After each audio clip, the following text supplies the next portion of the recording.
Les gens ne peuvent pas croire que ce sont nous, les insoumis, qui avons tué un jeune dans la rue. Ce n'est pas crédible, martèle-t-il dans le journal. Et puis dit-il qu'il se souviendra d'ici à 2027 de ce qu'il qualifie, je cite, de bataille de rue qui aurait mal tourné. Mathilde Panot, vous êtes capable de regarder la caméra, de dire aux parents de Quentin Derenque que c'est une bataille de rue qui a mal tourné? Mais est-ce qu'il y a eu une rixe, oui ou non? Est-ce que vous pouvez dire ça aux parents de Quentin Derenque? Mais arrêtez, nous avons dit notre émotion. Jean-Luc Mélenchon a dit son émotion pour des parents. Et aucun parent, l'a-t-il dit? Aucun parent ne mérite qu'on revienne avec son enfant qui est mort. Jean-Luc Mélenchon a dit exactement, la mort ne fera jamais partie ni de nos pratiques, ni de nos rangs. Et nous avons condamner fermement le fait qu'on frappe un homme à terre jusqu'à la mort. Bataille de rue. Cela n'a rien à voir avec l'antifascisme. Est-ce que c'est un terme qui vous semble approprié? Non mais attendez, rappelons que le titre retenu par la justice pour les deux mises en examen sont d'homicide volontaire et de complicité de meurtre. Encore une fois, est-ce que, d'après vous, vraiment, le terme de bataille de rue, est-ce qu'il est approprié? Mais le procureur lui-même dit qu'il y a eu une rixe, et ce sont d'ailleurs vos collègues du Canard enchaîné qui ont fait sortir la vidéo qui montre que Quentin Derenque et les autres n'étaient malheureusement pas là par hasard. Et il y avait une volonté de venir agresser, notamment avec des barres de fer, en plusieurs temps. Qui s'est passé exactement. Oui, mais pour autant, oui, est-ce qu'utiliser ce terme...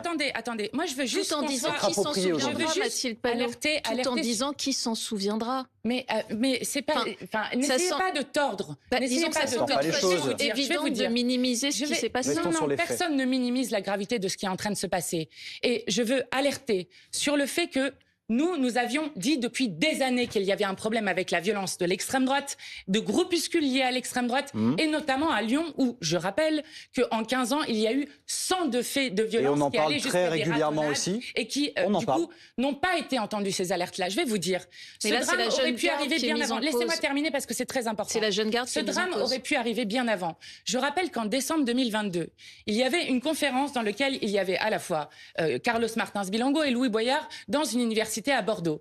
Nous avons été dans cette conférence attaqués par une trentaine de personnes cagoulées avec des barres de fer que fort heureusement notre service d'ordre a réussi à repousser.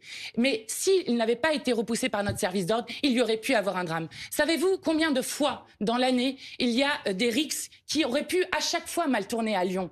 Et pourquoi est-ce que c'est cela? Moi, je veux poser la responsabilité du gouvernement. Je suis scandalisée que le Premier ministre n'ait pas répondu à ma question. On va en parler tout à l'heure. On va revenir sur ce passage-là tout à l'heure. Pourquoi est-ce qu'on ne protège pas nos réunions? Pourquoi est-ce qu'on laisse l'extrême droite à chaque fois attaquer nos réunions? On va en reparler, Mathilde Panot. Nos alertes n'ont jamais été S'il vous plaît, entendues juste, sur cette je reviens sur ce terme parce que c'est quand même très important qu'on s'y arrête.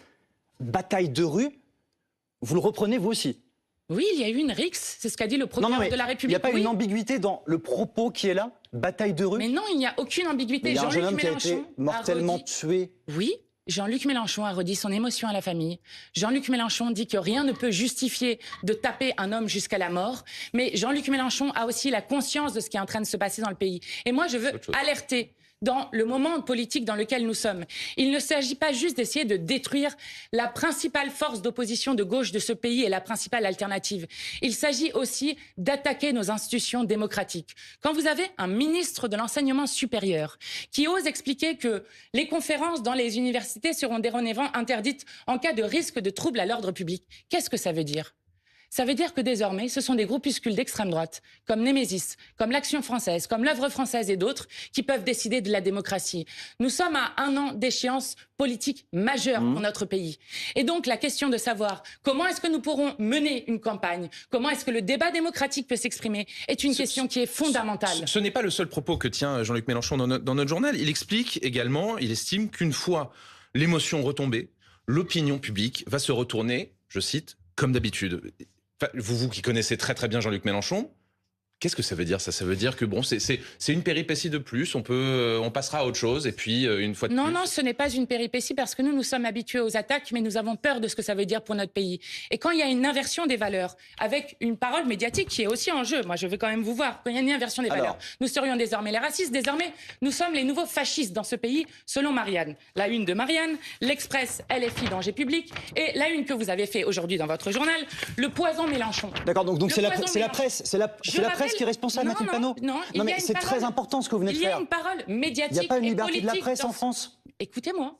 Mais je vous écoute, mais c'est très important ce que vous venez de faire. Oui, c'est très important. Il y a une parole médiatique et politique dans ce pays qui vise à une inversion totale des valeurs qui vise à diaboliser la gauche de rupture et à dédiaboliser l'extrême droite. Quand il y a des choses à reprocher, quand il y a des choses à dénoncer dans le comportement du Rassemblement national, nous le faisons, nous faisons des unes également là-dessus. Alors pourquoi est-ce que vous ne rappelez pas que depuis 1986, 90% des meurtres à caractère idéologique sont du fait de l'extrême droite? Pourquoi vous ne rappelez pas que depuis 2017, sur les 19 actes terroristes qui ont été déjoués, il y avait 9 membres du Rassemblement national dedans? Et pourquoi ne rappelez-vous pas que rien que depuis 2022, il y a 12 personnes qui ont été tuées par l'extrême droite dans ce pays, et je crois que personne ici ne connaît le nom de Jamel Benjabala avec les brigades françaises patriotes dont vous n'avez jamais demandé la dissolution. Oui, jamais. Mais on en a parlé. On en a parlé. Et alors les brigades françaises patriotes, pourquoi ne sont-ils pas dissoutes? Je ne suis pas politique, Mathilde Panot. Oui, c'est pas à moi d'apporter une réponse à ça. Oui, mais je vous interroge sur cette question-là. Moi, je vous dis juste que ces autres affaires que vous évoquez,